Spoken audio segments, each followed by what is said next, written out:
Welcome back, guys, to the set reviews of the NewZ fan sets used in the Z League here.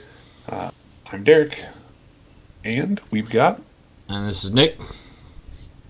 And we today are looking at NZ6, which is short called NZ Kai, and the sort of gimmick of this set was that it was kind of a remaster of some of the stuff we'd done before, but also just some kind of older things, in the same way that like DBZ Kai the show was a remaster of the show. We were kind of rebooting some of the previous attempted NZ cards and bringing them into kind of a more modern level. Of course, no one's perfect, and some of the cards we made at the beginning didn't quite have the same polish or whatever that they do this late in the game, so we just kind of brought them all up to standard. Now, in the previous sets that we've reviewed, any of those cards that got changed or remastered, you saw those versions of those cards. So we aren't going to cover any of the kind of remastered stuff in this particular video, but we'll cover the full set of new cards and just see what there is to see and break these down.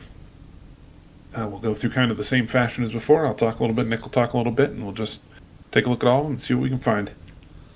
Up first, we have Black Anticipation. This is a physical combat card. It's got some endurance, endurance 1. It stops a physical attack and then searches your opponent's life deck for all copies of that card and discard them. For each card discarded this way, gain 2 power stages. So, stop an attack, go dig a couple copies of it out of their deck so they can't use any more copies of it, and then get some stages if you hit it. I think this is a cool card, and it was designed to kind of spruce up the kind of deck rip apart little archetype that exists, like plastic and searching maneuver or searching technique and black scout maneuver and that kind of thing. And I think it's neat. The one issue with this is, as most people know, the block suite in black is great. So this one is a little tough to find the exact place for. It's hard to value this over a couple of the other blocks that you would just normally pick. Like it's going to be hard to pick this over like Aura Eruption or something. But if you're doing that deck where you're going to run all the blinding strikes and the scout maneuvers and the searching techniques and stuff, I think this is a reasonable pick. Nick, what do you have to say about this? So another thing I look at with a card like this is you're going to want this card when you're targeting specific cards to hit. So the first card obviously that pops to mind for me is Sand Beef. If you are, on a black vinegar type deck where beef just absolutely destroys you, this is the kind of card that, this is the kind of deck you're going to want to play this card in. So it's really about hitting the cards that really matter in the matchup. And, at the end of the day, even if this just blocks some random attack and you hit one card, then it stops a physical, your opponent mills one, which is okay. It's something, It's not always going to be like a home run hitter, but, sometimes you're going to hit, they're going to throw their best attack and they're going to axial kick you or critical blow you or something. You're going to stop it and get their other 2 copies out, and it's going to feel great. So it's definitely a little more niche of a card, but it definitely has a decent power level. Yeah, good low floor, but a pretty solid ceiling too, I think. Okay, the next card in the set is Black Feudal Effort. So this is a physical combat. It's a physical doing +3 stages. Raise your anger 1. If you declare Tokuwaza, you may choose to have this attack deal no damage. If you do, raise your anger 1. So a couple of key things about this card. First off, the 2 anger raises are separate. So if you're at 4 anger and you raise your anger 1 to level, you can then raise your anger an additional 1, which is always nice. And then the other good thing is a lot of these decks that play anger in black especially, they're not great at doing physical stage damage. So, if you're playing against Boo or somebody like that, and this is just going to do a base 3, and, you're going to enjoy the anger a lot more than you're worried about the damage this attack does. So sometimes this will feel good, and most of the time you're going to play this in the kind of decks that want anger, and those are not going to be your Trunk Saga Mastery beatdown decks a good percentage of the time. So you're going to want the anger a lot more often than you might originally think. But, and sometimes your opponent's just at 0 and you're at C and this is just going to do 6 and you can do 6 and raise your anger 1. That's just fine. So plenty of options here. I think this card, like, you'll know when you want this card, and it feels good in the decks that want it. Obviously, 2 anger cards are extremely powerful, so the cards that want it will absolutely love it, and the cards that don't absolutely love it usually won't play it. And if you do, physical +3 raise your anger 1. There's worse cards out there. Yeah, I think that's a reasonable take. I think this card is one of those that, like, if you were to imagine that Black Feudal Effort was just a combat that said raise your anger 2, or even raise your anger 1, raise your anger 1, that's, if you're the kind of deck that wants 2 anger and, like, needs that kind of push, you're probably interested in that card. But the fact that it can be sphered or negated or whatever is troublesome. This one, I guess they could peer defense it if they were actively dumb, but really it's just physical combat, raise your anger is almost always what this card says. And like Nick said, if you're the deck that wants the kind of anger like that, if you're playing Black Hug maneuvers and that sort of thing, where you're really pushing to get the anger through your deck, I think this is a reasonable take. Playing this in something like Calamity 2, where you're just kind of getting anger off your blocks, and then getting anger off these, and Hug maneuvers, and you're like rushing through levels to get to a higher level. I think it's awesome, and it has worked great in the decks that want it. Just like Nick said, there aren't a lot that don't need the 2 anger that will ever pick this card, but that's okay. It's not for you. It's for the decks that need that anger push, and it's nice to have it. That takes us out of black. There's only 2 of each styled card in this set, and so we'll get into now to blue 1-inch punch. It's a physical combat card. It does +5 power stages of damage, lowers your opponent's anger 1 level, and then for the remainder of combat, while your MP's power rating is not 0, it is considered to be +1 million for each anger your opponent's MP is below 5. Removed from the game after use. So, this is physical attack for big beefy damage. Lowers your opponent's anger a little bit, and then just makes you huge. Now, notably, it is also a secondary, so that power level is going to apply to this attack too. And so getting, sometimes +5 million power rating on top of whatever you are is pretty good. I've recently played a blue Bardock deck, and I utilized this card quite effectively. I took Bardock from B to E when he was throwing physical attacks, and that feels awesome. There are a lot of characters who are in a really low bracket, and you could do something cool with, but they're just really risky with their low power level, and this, at least in blue, lets you mitigate that a little bit. Important to note, too, it is not just your attacks, it's just all the time. So if your opponent throws an attack at you for the rest of combat and they don't have anger, or at least they're below 5, you're going to be some number of million higher than you would be on your printed card when calculating defense as well. So it just helps you stay alive, and it helps you deal a little more damage in a blue deck utilizing a weaker character. Notably, blue, of course, is the color of anti-anger, and it's very good at keeping your opponent's anger at 0. So, like, Derek's example of being Bardock is a great one. If you're a B personality, and this puts you into E if they're at 0, which, E on the table is +5 against 0. So that's pretty strong. And even if you're somebody like Boo, who's in E, well, now you're in G. And so this really scales up really well. It doesn't really matter who your MP is as long as you're not a Z personality. Like, this card is a good way to push physical beats in blue. It lowers the anger as well, so it keeps you on your game plan.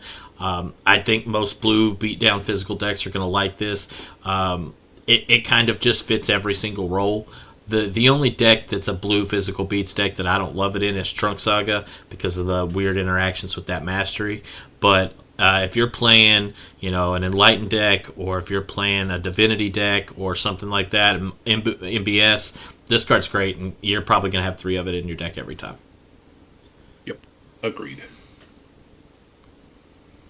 So the next card, the other card for blue, is Blue Prepared Blast.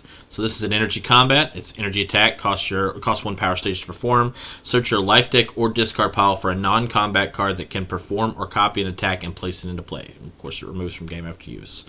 So the important thing here, energy attack costs 1. That's just fine. This is a secondary. It's not an if successful or anything like that, which has always been a problem with blue, is having way too many if successfuls. And so, all right, we think about what cards can I hit with this, right? So there's 3 standard cards you're going to see. There's a blue non-combat that's a physical for +5. There's one that's an energy for 7. And then there's a drill from the Saiyan Saga that copies one of your opponent's attacks. And so those are your big 3, right? Copies one of your opponent's physicals.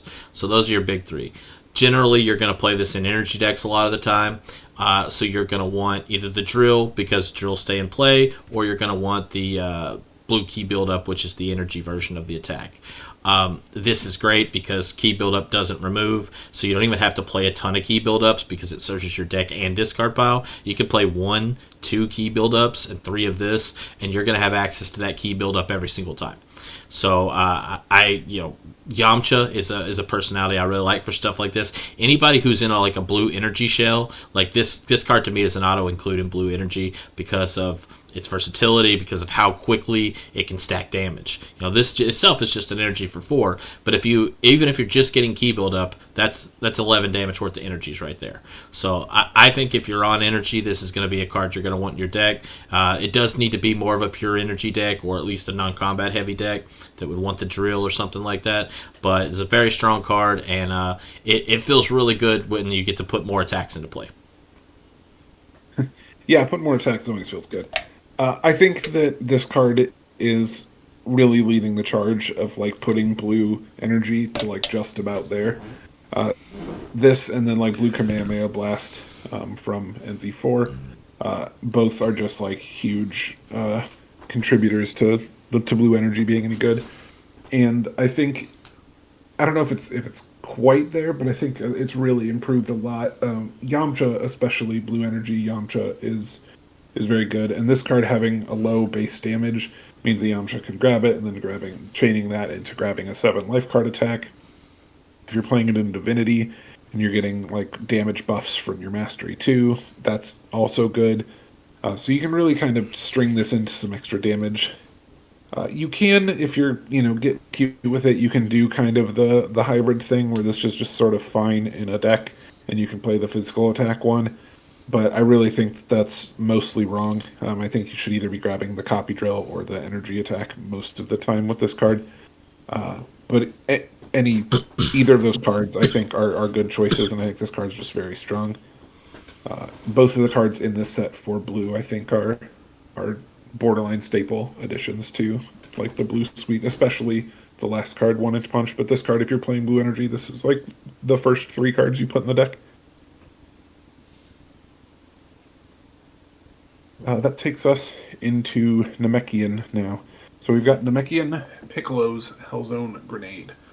It'd been way overdue that this super cool move of Piccolo's is finally on a card, and we thought it was high time to make that happen. So we've got an energy attack that does 3 life cards of damage. It costs 1 stage to perform, and it does +1 life card of damage for each energy attack that you performed this combat. You may then remove a copy of Namekian Piccolo's Hellzone Grenade in your discard pile from the game to have this stay on the table to be used one more time this combat. So, Namekian Energy, already pretty good. One of the better, versions of Namekian that you could play. You can string a decent number of energy attacks together in a Namekian deck, so you can kind of ramp up the initial damage that this can do, and then taking a copy of this out of your discard pile, getting it to play on the table again, meaning the next time you use this card, it does an extra life card of damage because you've performed another attack now, and you kind of just keep stacking these up. There are some times where you get late in the game and you've hit 2 or 3 of these in your discard pile from damage, and then you pull one of these off and you hit for 5 and then 6 and then 7, and it just sort of piles up really nice. I think this card is awesome. I think if you're going to be playing a Namekian energy deck, especially a Piccolo one, you should just be running this. I think it's staple, and the fact that it has Piccolo in the name, giving you 4 copies of it, means that you can really extend those out in some miracle discard pile situations. But even base situation, if it's just do 3 and you're performing this, it's going to hit for 3, cost a stage. Cool, you've got it. It's just a 1 cost 3 life card. you've got some other modifiers that are out. You've got energy empowerment. You've got NewZ energy drill, stuff like that can make it do more damage. I think this card's just awesome. I could toot this card's horn all day. I love this card. Yeah, no, I totally agree with that. This card is one of those cards that, you might just throw 1 or 2 energies before this, but if you can, like you said, you chain together 5 and 6 damage, 6 and 7 damage energy attack, that's pretty strong. There's also, a Tough Enough Only card that has an energy for 1 that can't be modified. You can use 4 times. So obviously that's a really good combo in Tough Enough Namekian decks. But overall, this is an energy staple. You want to play all 3 or all 4 if you're Piccolo because of the second ability. Being able to keep something in play to use again is obviously very strong. So, in any kind of energy deck, you just put the max amount of copies in there. This is a card that if you draw early in the game, you just discard it, leave it in your discard pile, and just in case it comes into play later. So I love effects like that. I love when I can discard something and feel like I'm still has a chance to get value out of it. So. The other Namekian card in this set is Namekian Rage Drill. It is a non-combat. It has resist. Whenever your card effect puts 1 or more cards back into your life deck, raise your anger 1 level. Your first Namekian style attack each combat does plus X life cards damage, where X is your current anger level, and this card is not discarded when you advance a personality level. So, obviously, Namekian is the style of rejuvenation. A lot of the Namekian masteries deal with the rejuvenation, and a lot of the better Namekian cards deal with rejuvenation, both physicals and energy attacks. So if you are a Namekian deck that wants to level, this drill is for you. It not discarding when you advance a level obviously raises its floor quite a bit. It's really easy to in Namekian to your blocks shuffle cards back in, all of your attacks shuffle cards back in. This is something that's going to trigger all the time. The little bonus about your first Namekian style attack doing plus X life cards, if you're in an energy deck, you're still playing things like Shield Destruction. And, there's nothing worse than playing Namekian energy and drawing Shield Destruction with no targets. Well, you got 2 anger and Shield Destruction in your hand. You can empower Shield Destruction for 6 life cards with this. That extra couple of life cards of damage from your first attack can be very useful. So it's something you got to keep your eye on for sure. But what this has done with Namekian Rage from the previous NZ set is encourage Namekian decks to be willing to level. Obviously, that's a big thing for Piccolo. Piccolo likes to level. He's got some very, very powerful upper levels. But a couple of the other Namekians have some interesting ones, too. I mean, Cell is a personality. You can level up and feel really good about it. And Kami's another one that's really interesting to level up. So there's a couple of different decks that this really works in. Anybody that likes to level, this is a great way to level. I think you can get a lot of value out of this card, and having resist is obviously great. It means it's gonna stick around. You're gonna get some value out of this. You're gonna get 3, 4, 5 anger out of this card almost every time you play it. Yeah, I don't know. I mean, this card, it's one of those that's just sort of self-explanatory. It's you're gonna put cards back in your deck. That's gonna give you anger. It's gonna happen over and over again. There are Namekian decks that will love to do that. And extra damage at the beginning, cool. Nothing to be upset about. We've made plenty of those that do it. There's the blue intense key drill that does that kind of thing too. And just having extra damage on your attacks, even if it's your first attack, is a useful thing. And then getting to keep this when you level is also really important. It's it lets you build around this. The fact that it has resist means it stays in play more often too, and it's just going to be on the table and around to kind of keep this idea and this concept going. That takes us to our orange cards. First, we've got Orange Respite. It is a non-combat card with resist. Raises your MP to its highest power stage. You may place any number of cards from your hand on the bottom of your life deck, and then draw that many cards. Remove from the game after use. So it's got resist because sometimes you don't need power up to full. Sometimes you don't need to shuffle your hand in. So this you can kind of set on the table and know that it's mostly safe. and you can protect it, or not necessarily protect it, but it's sort of going to be there when you need it to be. Powering up to full is a just awesome thing to kind of have on a stick, and then sometimes, especially in orange, you're going to draw a hand. Your opponent's going to enter. You're going to draw a hand and say, "Oh, I'm dead." And this card just lets you have like one more chance to kind of get out of that.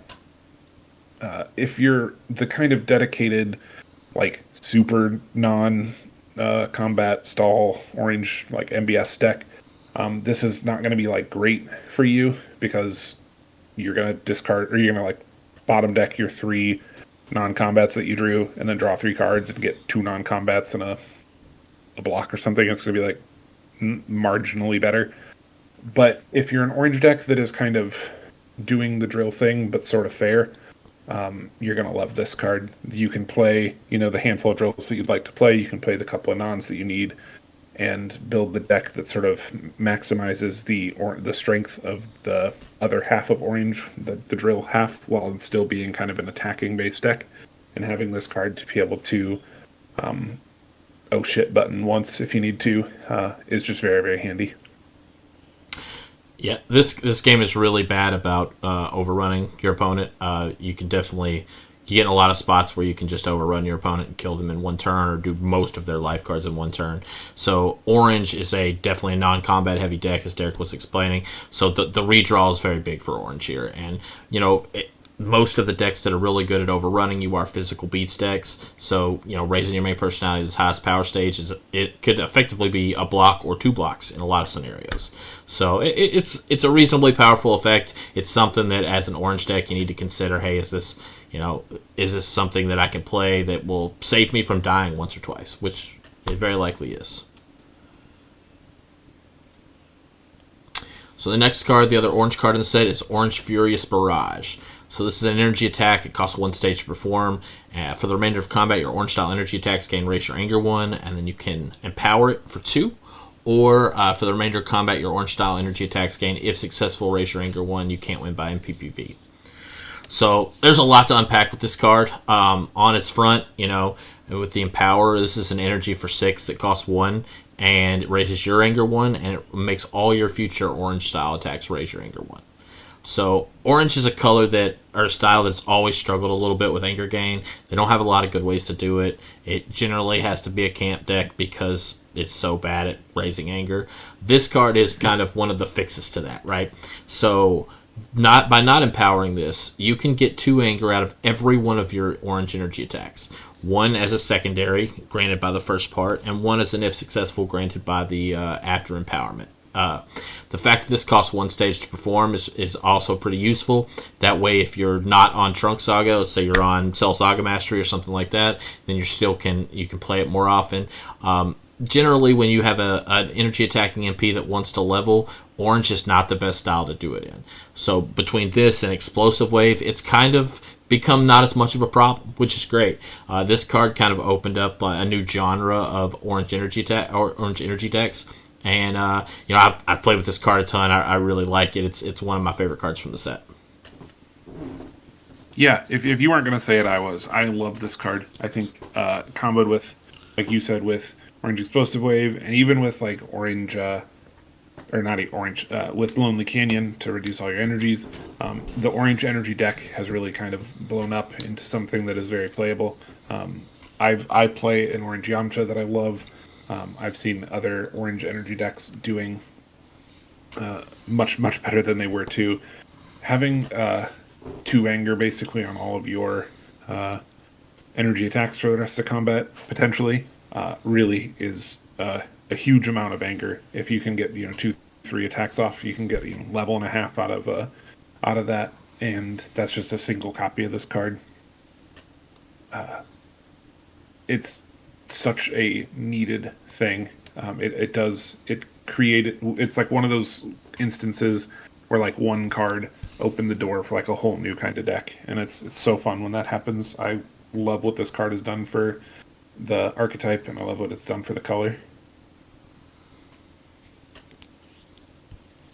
That takes us into red, and also another card that I think has done a lot for on the color that it's in and the archetype it's working for. So this is a combat card. It says that you can lower your MP 1 personality level, and then if you do, for the remainder of combat, your attacks deal +2 life cards of damage, and then at the end of combat, raise your MP 1 personality level. So red, as anyone knows, does a lot of leveling on its own. And this one lets you kind of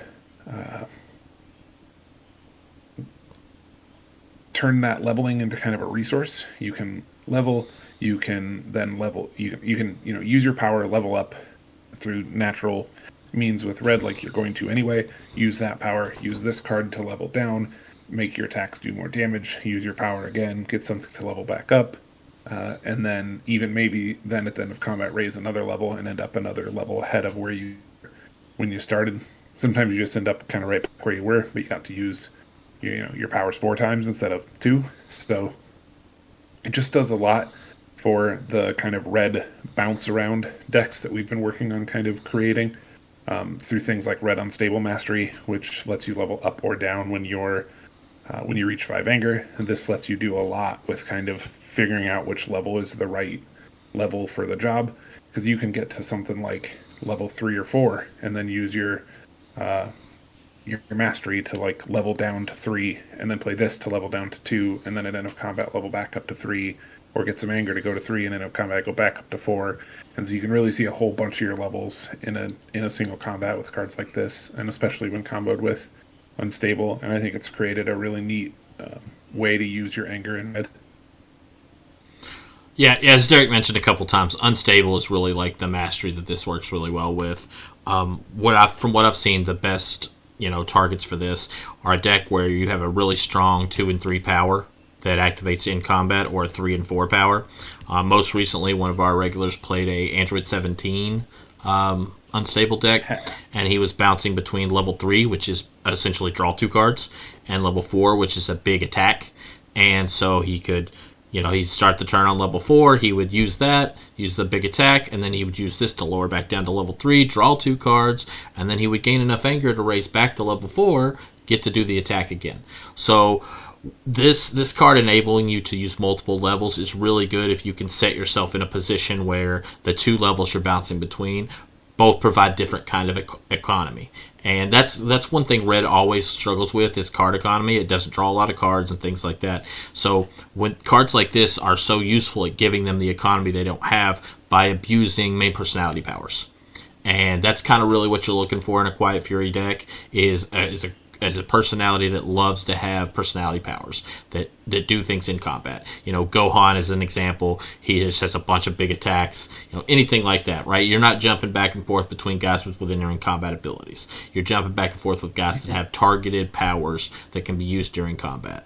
But in those decks, this card is great.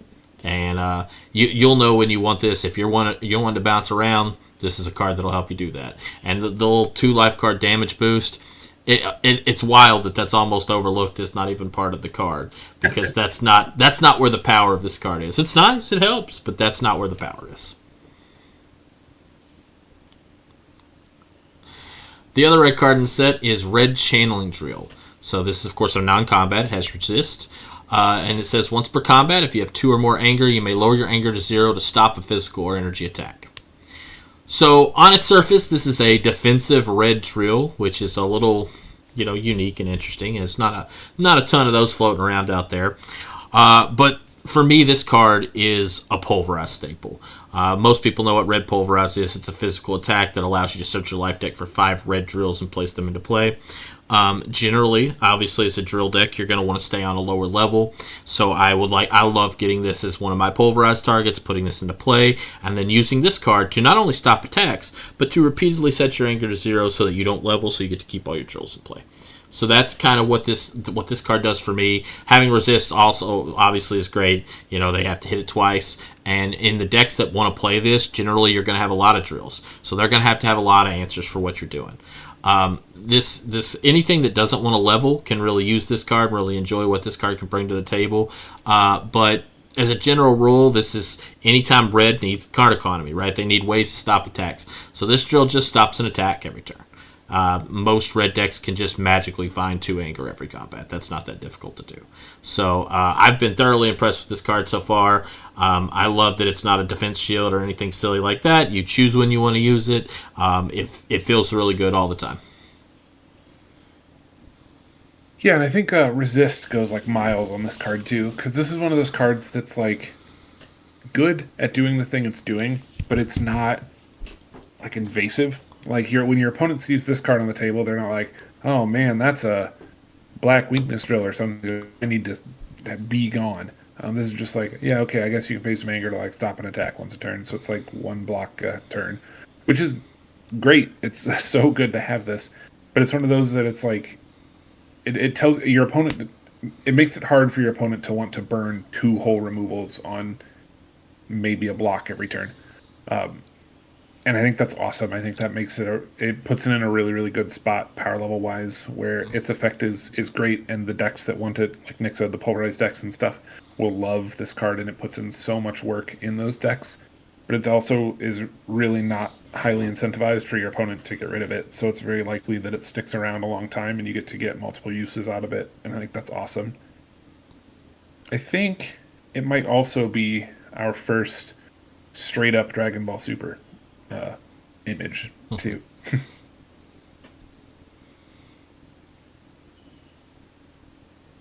That takes us then into our Saiyan cards. We have Saiyan Battle Armor. It's a non-combat card with resist as well. It stops a physical or energy attack. Then for the remainder of combat, prevent 2 power stages and 2 life cards of damage from your opponent's attacks. If you clear to Tokawaza, you may remove 3 Saiyan style cards in your discard pile from the game to shuffle this card into your life deck after use. So it's a non-combat that is a block. That is just cool in itself. It's also cool in Saiyan. And I think that gets kind of understated a little bit.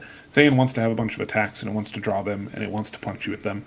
And if it can kind of reduce the number of attacks or the number of non-attacks that it can have in its deck, to kind of still stay alive but still be punching you, that's a very welcome thing. And this works really well for that. It has resist, so it's kind of hard to get it off the table. It's an Omni block, which is also good and kind of common in Saiyan. The good Saiyan blocks tend to kind of be Omnis, with stay and stop and stuff like that. So you just get a little more coverage there. You get a little bit of prevention from other attacks, and then you can put it back in your deck and use it again later. It just helps you kind of smooth out the number of kind of defenses you need to play, and lets you really push the other value engine that you'd get out of your Saiyan deck. Now, obviously, that is not like the point of this card. That is just like it works kind of even in that spot. But what is clearly for, if you know the Saiyan kind of card pool and Mastery Suite at all, is it's for the Saiyan prevention deck, and just adding more layers of preventing damage, and then even full blocks to that deck to get some stops out of it if you need to as well, is just very, very powerful. This card worked wonders in basically every version I've seen of like the Saiyan World Game Saga deck, with any MP you play, especially one that we'll get to here in a little bit. But I think this card is awesome, and it's put in a deceptive amount of work for Saiyan since its release. Yeah, one other thing I'd like to add to that, the Saiyan Lineage kind of defensive Dragon Ball deck really likes the Piccolo's Flight effect here, the non-combat that stops an attack. And it's really a Saiyan light deck. It doesn't play a ton of Saiyan cards. So the fact that it can play the Piccolo's Flight that it wants, and it also be a Saiyan style card, is very useful for a lot of its other card effects. So, the Lineage deck is going to like this one too. Obviously, the Prevention deck's big about, both preventing the damage and just having another block. A lot of the Prevention cards also have resist, as you'll see with our next card here. And so a lot of these cards, if this is an Omni block that has resist, so it's never leaving the table. People are not going to waste multiple removal spells on this card. So, which is great, because that just means it's always going to be on. So, yep. Yeah, I love this card. Yeah. that kind of leads us into our next card, which is another prevention type effect, is Saiyan Flexibility Drill. So this card has resist as well. Your Saiyan style cards that can stop attacks or prevent damage from attacks can stop and prevent damage from focused attacks. So that right there is incredibly strong. If you know anything about the prevention deck, the biggest problem it has is that focused decks just destroy it. This is great for that. It helps with affecting the fact that Saiyan is mostly Omni blocks. It also helps your prevention takes care of focus. So also when you stop an attack or prevent damage with a Saiyan style card, you gain 2 stages, and the next Saiyan style attack you perform does +2 life cards. Okay, so the 2 power stage gain is obviously huge. This means that if your opponent, hits you with a physical for 8 and you're at 4 above, and you pop some endurance off with a Saiyan style card on the end, bam, now you get to gain 2 stages, and your next attack does +2 life cards. So the 2 stages will help you against the next physical that they perform against you. Or, if you're an energy deck, then you can pay your 2 stages to do your energy attack that does +2 life cards. And you can kind of keep recycling this effect. So being able to prevent the damage with multiple effects, stack the +2 life cards until you use your next Saiyan style card. This card can do 4, 6 plus life cards of damage each combat, and it can gain you several stages, and the prevention effect and making your other stuff prevent. This is like the signpost card for the prevention deck. I think it's still a little ways away, but if that deck ever becomes good enough to be a full thing, it's going to be because of this drill. This drill is insanely good. Honestly, any kind of defensive Saiyan deck would absolutely love this effect. It's been great in all the aspects that I've used it for sure. So if you want any kind of defensive Saiyan deck, this is the drill you start with. Yeah, I agree wholeheartedly. And I do think that Nick's probably right in that the Saiyan prevention deck, mostly like the Saiyan World Game Saga deck, is like not quite there. And really it is not the fault of Flexibility Drill by any means, or even Battle Armor. It really just kind of loops back to Saiyan World Game Saga Mastery is just sort of, but we've made 3 dedicated cards, the attached card, Flexibility Drill, and Saiyan Body Armor, or Battle Armor, and all 3 of them have helped a ton with that deck. And when you get that deck like lined up and working, it's a huge mountain to get over. There's sometimes it just doesn't, and it just falls on its face and dies, and that's sort of the issue with it right now. But I've played games against Nick, who was playing like a Future Gohan version of this, and with the defense shield, and then this, and then the battle armor for blocks, and all game I think I did 2 stages of damage. There's nothing you could do. I was definitely in the corner all game long on how to handle the prevention that it was offering. And then with things like this, every time you prevent, which it was just doing every time I did anything, it just meant I was going to take more damage back right afterward. This card is awesome. Like Nick said, if you're considering any kind of Saiyan deck that is a little bit off the beaten path of just draw 5 attacks and punch somebody, this card absolutely makes that possible. That takes us in then out of our styled cards and into the first of our sort of freestyle type cards. This is Lonely Canyon. It's a location that says energy attacks cost -2 power stages to perform.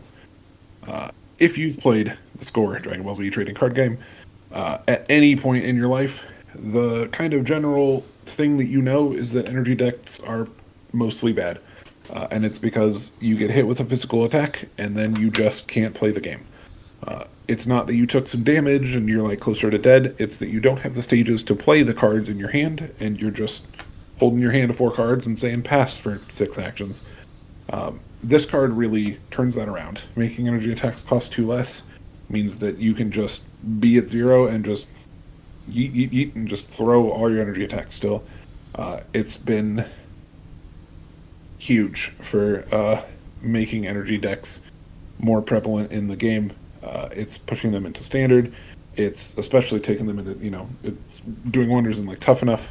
I still don't know if energies are quite there for standard. It's still kind of risky there, but I think that it's they're very good there too, or they're at least much better there now because of this card. If you don't need a city or something like that, and you're an energy deck, this card is incredible and is better most of the time than any other card you could have in this like location battleground slot in your deck. This just enables you to have so many more actions in a turn than you might have possibly had otherwise. If you've been an energy deck on like the receiving end of a Saiyan Beef, you know that you're just not only for this turn but for like two more, you're just doing nothing and then probably not surviving those 3 turns. This one says, nope, you get to continue to play those, and that feels awesome. You just gotta make sure that you're not, trying to throw 3 and 4 stage energies, but most cost 2 or 1 anyway, so a lot of times this card just says, your energy attacks are free. Your opponents are too, but if you're an energy deck, that's okay. You just want to shoot energies at them anyway. You don't really care what their stages cost. So anytime I look at a battleground or location to evaluate, the questions was always real simple for me. Is like, okay, what deck am I going to play this in? And with Lonely Canyon, the answer is a whole bunch of them. Basically, unless there is a specific reason that you need to be on a specific battleground or location, if you're an energy deck, you can just play Lonely Canyon. It has a wide range of basically every style is available. Any of the energy decks that don't have stage reduction cost on their masteries, this card is great for. So if you want to play, Red Energy, maybe World Games or something like that, or any freestyle energy decks, like all of those decks love this effect. Also, most decks are bad against at least one battleground or location, so you need to play one in your deck. And there are a lot of decks that you'll look into, and it's like, man, there's no battleground or location that I love. And it's like, well, I throw a lot of energy attacks. This is free. You just play this because you need something that answers your opponent's City in Turmoil or Dismal Future, and this answers that effect, and it gives you a little bit of bonus sometimes. So this card's obviously seen a ton of play since it's been printed. There's only a couple of ways to make energies free. There's this, and there's one more card that we'll talk about a little later that does that. They both came out of this set. These 2 cards in combination have kind of brought energies to the forefront of the formats, and for the first time in what feels like my entire existence of playing this game, energy decks are completely and totally viable, which is great. Yep, 100% agree. It's been my whole life being told, like, yeah, that's a risky thing to do. Now it's a lot less so. You're very live most of the game if you can get a Lonely Canyon into play and accounted for. Okay, so speaking of the other card that has made energy decks super useful here, there's a lot to go into this one. So let's talk about tech support. It is a non-combat. It says search your life deck for a card that can attach to a card in play and place it into play attached. Remove from the game after use. So without diving super deep into it at first, the main uses that we kind of expected for this card when it was first printed was the attached cards that attach to the weaker masteries from score. Obviously, that is a great thing you can do with this card. You can always search your deck for those attached cards for those masteries, but they feel great. This is a good way to get them in play and attached. It's great. One thing that has really taken over in Tough Enough is a Pair of Goodness, which is an attached card that makes your energies free. And so, as we're just talking about, these 2 cards have kind of put energy decks on the map. One thing that my favorite thing to do with tech support is to play it in a deck with Red Thunderclap and Red Gambit as a way to buff your physical modifiers. You got both of them in there. Say you're playing a mastery or an attached card, Red Majin Buu Saga with Red Stretching plus Gambit plus Thunderclap. Now you've got 8 cards in your deck that you can get with tech support, and every one of them are great. So, and the best part is you can always get a Thunderclap even if everything's in play. You can Thunderclap onto your Gambit or onto your Stretching. This card has opened up the archetypes of decks for sure. There's a lot of cool and interesting things people have done with tech support. Not just the attached cards. I mean, you can play a nice one of Severe Bruise type card to, combat your opponent's anger deck. Just put this into play attached. I've seen black decks just randomly throw exertions on people. This card can do so many cool things. It's super fun to play. The effect is great. And at the end of the day, it's just a non-combat. So it's easy to put into play, easy to use. Yeah, I mean, I think we could do like a video alone on the things that tech support has enabled. This card is awesome. It's one of my favorites that we've ever made. It does so much, and it creates so many cool situations. Nick touched on it right there at the end. I was hoping he was going to, in that you can attach things to your opponent to So exertions, you put a say an inspection on someone. There's all kinds of things that you could do to attach cards to either player. There's also really unique ones that you can do to uh, get really clever with the things that you couldn't like normally attach if you haven't like bet the condition. Without obviously the gambits and stuff, some of those are really hard to reveal three of the same style card in your hand or whatever. And this just kind of lets you bypass that and get right into what they're there for. I think this card is awesome. I think if you are going to like get creative with an NZ card at all, I think it's like getting into Octagon, look up the word attach, and then think about tech support and which of those cards you want to the background, because you totally can. I, I could sing this card's praises all day long. We now have Blank's left leg check. This is another card I think is awesome. It stops a physical or energy attack, and you gain 3 power stages. You may remove a named card matching your main personality in your discard pile from the game to shuffle this into your life deck. This card is considered a named card matching your main personality for deck construction and gameplay.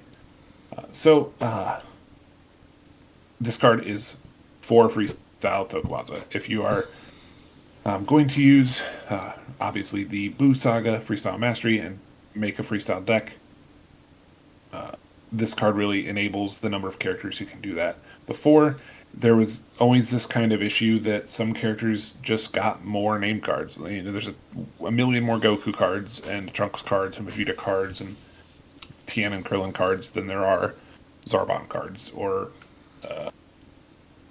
Frieza cards or Dodoria.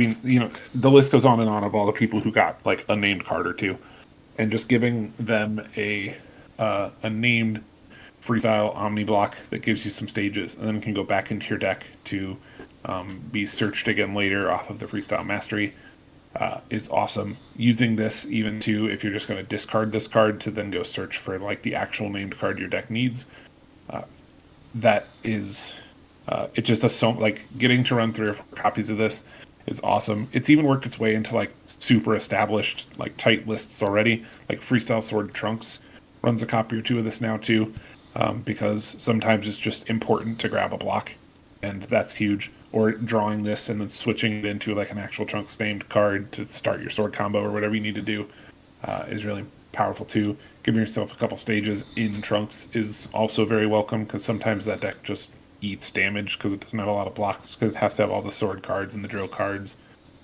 So this has even found its way in there. I just think this card is so cool for making way more personalities viable in the freestyle Tokuwaza. Yeah, as Derek said, the freestyle Tokuwaza is where this card really shines. Basically, every MP that's not Goku could reasonably play this. Obviously, Goku has Goku's Flight, which is definitely a stronger card. But Sure. everybody else, this card is great. If you just need more name cards, this card is good. There's a lot of other small effects with the blank cards, like if your main personality is an android, this has android in the title. There's a lot of variable things you can do with this that are pretty useful overall. A lot of styles just don't have a reasonable omni block too. So if you're in red and you need an omni block, and man, I don't know if I want to gain anger from a card like Goku's Flight. Okay, well, how about gaining 3 stages instead? That's pretty good. So the fact that a couple of the styles don't have an omni block means that this can work its way into style decks too. And there's just a lot of versatility here. The card's very solid. Obviously, you're going to know when you want it. Although it is mostly a freestyle staple, you will find it in style decks from time to time. Good point.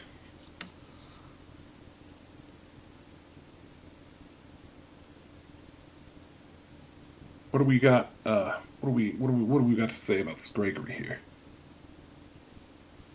It had popped up on the screen yet.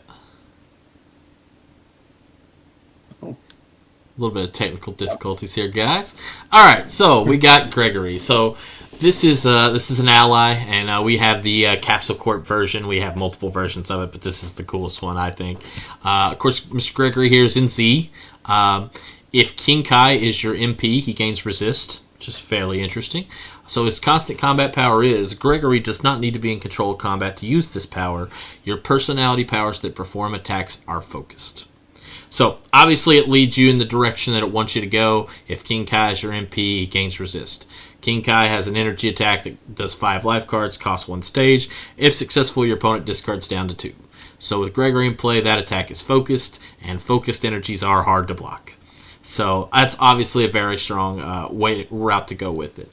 My general take on Gregory is that if your MP is a hero who is attacking, Gregory's a pretty reasonable choice. I played Mr. Popo in main event 1, and I put Gregory in my deck for that. I like that Gregory's in Z. Z allies are incredibly strong because when your MP gets knocked to 0, the Z allies can help soak up a lot of the damage, especially from a personality like Majin Buu or somebody who's real strong. Taking that 5 PAT to 2 is very useful. So, Gregory's just one of those allies that, the decks that want him are going to be pretty clear that they do, right? If your MP has a very useful attack power, Gregory's a good ally. And, you don't have to be King Kai to put Gregory in your deck. That's something worth considering. Yeah, that's a good point. I'm glad that you mentioned the Capsule Corp version of this as opposed to like the regular one. We do have a regular, one that kind of matches all of our other personalities and stuff. But with the King Kai being Capsule Corp Power Pack set, we really wanted this one to look like that too. So huge shout out to Pluffy who put this art together for me. He completely rebuilt this Capsule Corp Power Pack frame and did an amazing job with it, and was kind enough to put this copy of this card together for us as well. It just looks great, especially if you order a foil copy of it through the kind of proxy places we've used. A lot of them have that same kind of crappy flat rainbow foil on the front, and it really matches the Capsule Corp cards pretty well when they all are the same kind of just flat foil. So he really looks good on the table with the King Kai deck that he's supposed to quote go with. So that's just a really fun thing there. But yeah, as Nick said with the card itself, obviously just getting resist and being helpful for King Kai, it's his little dude, so of course it's going to be good for King Kai. But yeah, just making any of your personality powers focused is very good. I mean, focused attacks are great in this game, and cards that can make your attacks focused are also good. Having that attached to an ally that doesn't need to be in control of combat to use that power, fantastic. And then Nick mentioned it too, I'm so glad he did. Z stage allies are so good. If your MP, I was just talking about Bardock, if I have Bardock in play and he's got a power level of 400, and then Boo's going to punch him from H to B, I'm just going to eat 1,000,000 damage. But I can be like, oh, well, actually, redirect to Gregory, it's 2. That's awesome. We've got a couple of other kind of Z stage allies who are available options now through some of the NZ cards that have been made, and even really traditionally too with Brand Kai and things like that. But their value has really blown up, and just having access to one of those is not nothing to. It's definitely something worth thinking about. I think this card is cool. It's good in all kinds of things, and not just I love when a card can do that too, where it's effective at the thing it's obviously for, but is good in other things too. That's the kind of design space I would love to see kind of every card end up in. It's tough to do, obviously, but it's awesome when it does, and I think Gregory does a great job of that.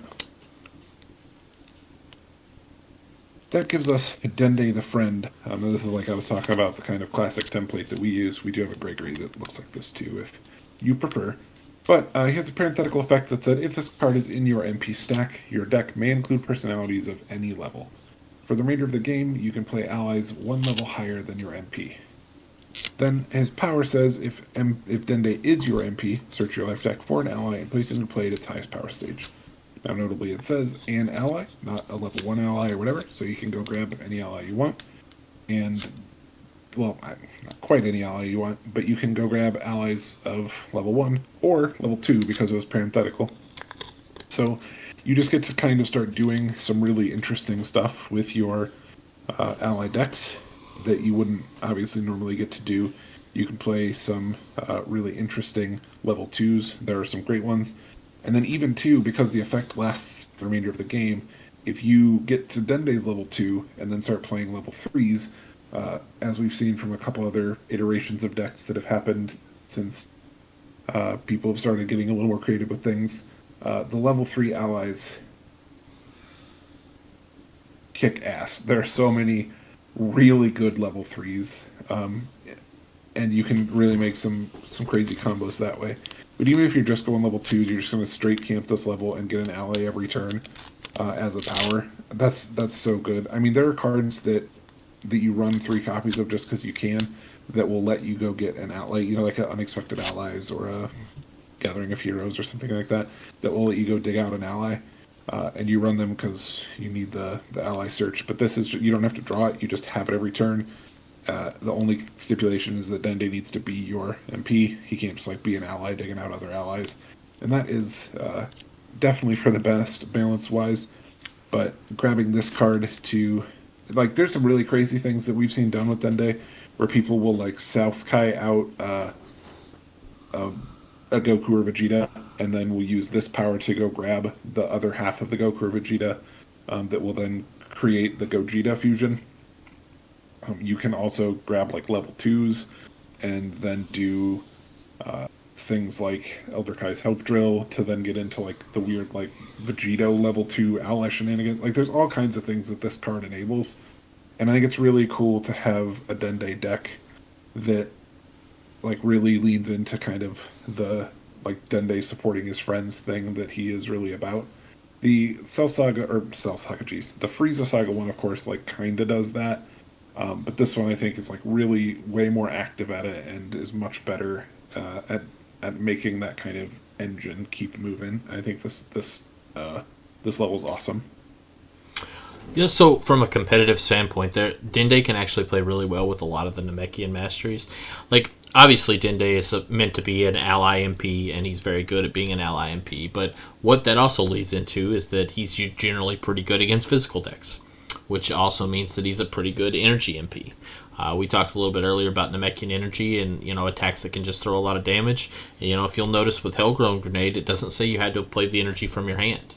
So if Dende's your MP and you got 3 or 4 allies out and you throw out their personality powers, which a lot of the time are energy attacks, you can strain those into huge damage. So Dende's a very interesting personality from that perspective, where he can be kind of the all-in ally. He can be kind of I'm going to play a few allies and do a bunch of energy attacks. He plays really well with the NZ1 Namekian Mastery that lets you play with the top card of your deck revealed, because he can shuffle your deck every turn to put a new card on top if you're not happy with what you got. So there's a lot of flexibility with what you can play, where you can play Dende, and he's got a lot of power in basically all of those aspects.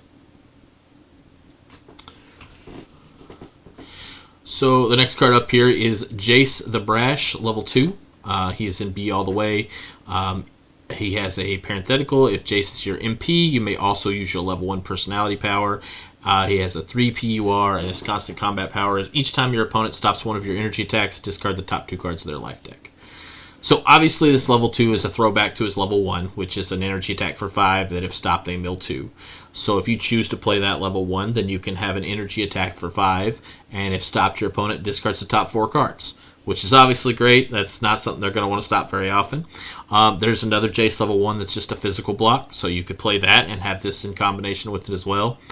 I am a big Jace fan. I was one of the ones pushing for this. Full disclosure here. I love this card. I think this makes Jace maybe not tier A, tier S type deck, but Jace is reasonably playable with this. It's a fun power. It puts your opponent in a lot of awkward spots, which is really cool. You can build a lot of interesting decks around it. I found that orange is kind of the way to go, because this deck likes to be on level 2 and likes to stay there, and orange is now with Furious Barrage and Explosive Wave and some of these cards is very good at leveling once and staying there. So Jace is an interesting MP. This is an interesting personality power. It's a really fun deck to play, because you're just trying to be aggressive with energy attacks, and if they're stopping you, they're still taking a lot of damage in the meantime. It's been a really fun deck to play. I'm so glad that this came up as a Nick leads this card discussion, because this card was very much a nod to the pleas from Nick for sure, but it has turned out awesome. As Nick said, Jace is not quite, you know, tier one or like you're not gonna win like a huge event or anything with Jace probably, but that's not for any fault of his level 1 or 2. Those two levels alone like are 2 levels towards a stack that's great, and his real downfall is that you can like just get put on your level 3 and then lose because it's terrible, and it does nothing to match with like the 1 and 2 power, and so you just get a little stuck there if that happens. But if not, and you get to use this Jace 2 to use either of the Jace 1s, you get some really cool combos you can set up. A lot of good, just sort of player decisions you get to make, and I think this card's awesome. This Dende from the last card, this one, and then the next card we're about to get into are kind of the 3 sort of like poster boys of the whole like reboot Kai thing, of where we kind of took an old character, like we took the Frieza Saga Dende and made him do something that's just like kind of the same idea but way more valuable. This Jace 2 lets you do something with that level 1 into a level 2 and gives you 2 levels in a stack that are like really useful together. And then this next card that we're about to get into also does that. But this card, I think, this Jace the Brash, has just turned out to be awesome. He's so fun to play. It's so fun to see Jace decks on the table in 2025 and not have them be like just a joke that you're doing for fun. It's like a reasonably strong choice to make, and like Nick said, especially in an orange, it's very playable. And I think Jace is cool. He's my favorite of the Ginyu Force members, so it's neat to see him get some representation.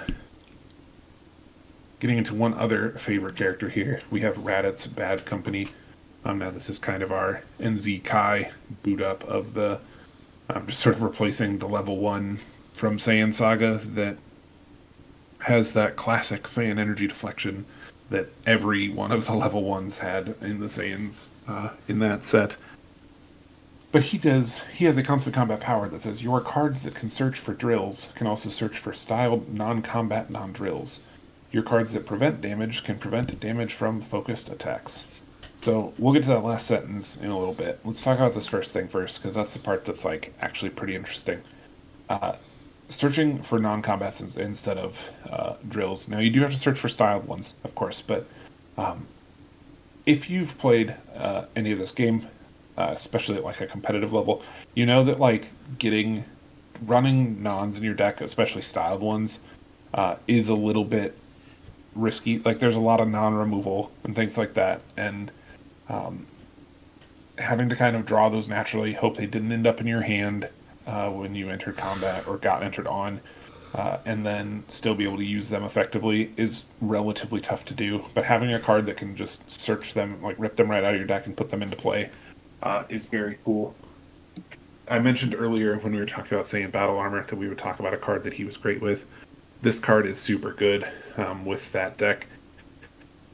Being able to search your deck for a Saiyan Battle Armor when you would go grab a drill is awesome. You can like Brothers in Training now for a block, which is just super cool.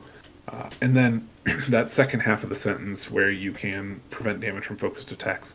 Obviously, the prevention deck struggling to handle focused attacks. This helps so much with that. Raditz World Game Saga is like one of the poster childs of that deck, if not the poster child. And really, we're trying to, as you can see, a theme with this set is that we're pretty confident and pretty aware that the Saiyan World Game Saga Mastery deck is not very good. And so we really kind of committed to finding a way to make that deck as playable as possible. And I think a Raditz version of that deck is very close.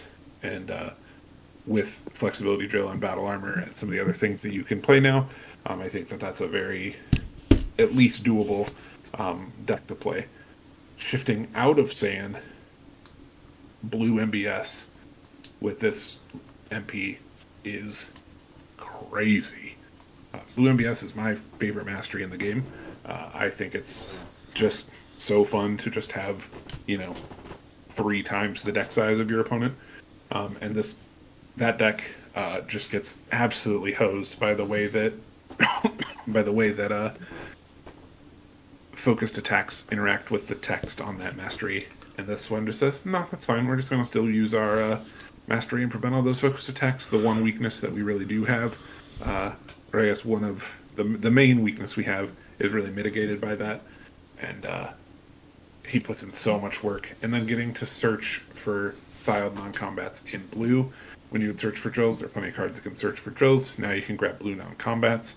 And there's some really crazy stuff you can do there. There's a card called Blue Preparation that lets you put cards in your hand into play, and they sit on the table as non-combats that you can like use as attacks later. You can do stuff like that. You can grab the blue non-combats that perform attacks, which is one of the big things that he does. So this card works super good with the blue prepared blast that we showed earlier, where you use this power, go get the blue key buildup, use the blue key buildup, then use the blue to prepared blast to put the blue key buildup back into play is so good. And then all the while preventing all the damage you want with your blue MBS mastery. He's so good. Raditz has been, he like came out and then instantly was a competitive MP. He had a little bit of a nerf before he gave the nons resist. Obviously, that was very, very good. Proved to be too much. But even without it, he's still fantastic. And especially in blue, even more than Saiyan, I think, is like, he is kind of the idol of blue MBS at this point. Just an awesome choice. Now, he still suffers a little bit in that you can get hopped to level 2 with like Freeze's Deception or something, and then you're stuck on the bad Saiyan stock on level 2. And what do you do from there? You got to figure that out. But if you can stick this level 1 and just be there for most of the game, you're gonna do wonders with this MP. So Derek pretty much said everything there is to say about Raditz.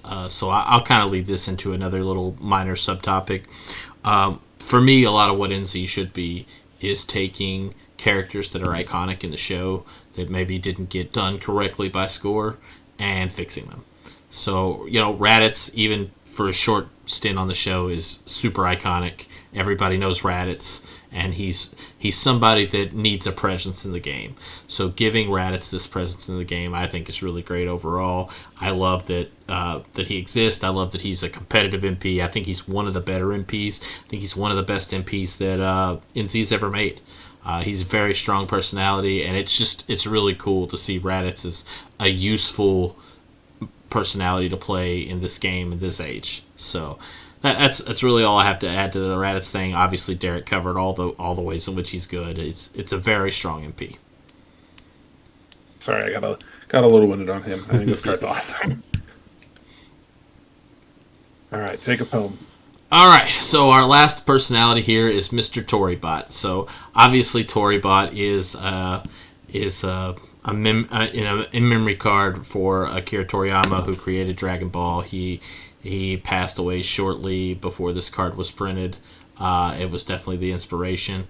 So Toribot is an ally. He's in Z, as we discussed already, the power level of being in Z. Any personality may play Toribot as an ally. So that has been fully corrected that any personality can play him. Majins can play him. Anybody can play him. Hero, villain, doesn't matter. So his power is draw a card, then discard a card. Toribot may use his power regardless of your MP's power rating. So really straightforward. Draw a card, discard a card. Z power level. This is it. He's kind of super generic overall, but in a way that makes sense. This is the card dedicated to the creator of the show, so it definitely makes sense that you can put this card in literally any deck, and he's a totally reasonable choice. If you're one of those decks that play like 3 allies, Toribot's going to be one of your allies a good portion of the time. Yeah, this is a sweet card. It's shown to be pretty strong in game, but I think for what it does and for what it's meant to be, it definitely fits its role really well. Yeah, it was a huge loss for the anime world as a whole, but like especially us Dragon Ball nerds, and we're spend 20, 30 years later still enjoying Dragon Ball and using the show to make further cards, to expand the sets, and to just get to continue to enjoy what he created. So it felt great to make something to memorialize that. We really wanted it to be something that there was no personality that couldn't like some value out of this. So it's just everyone can play him. He can be used all the time.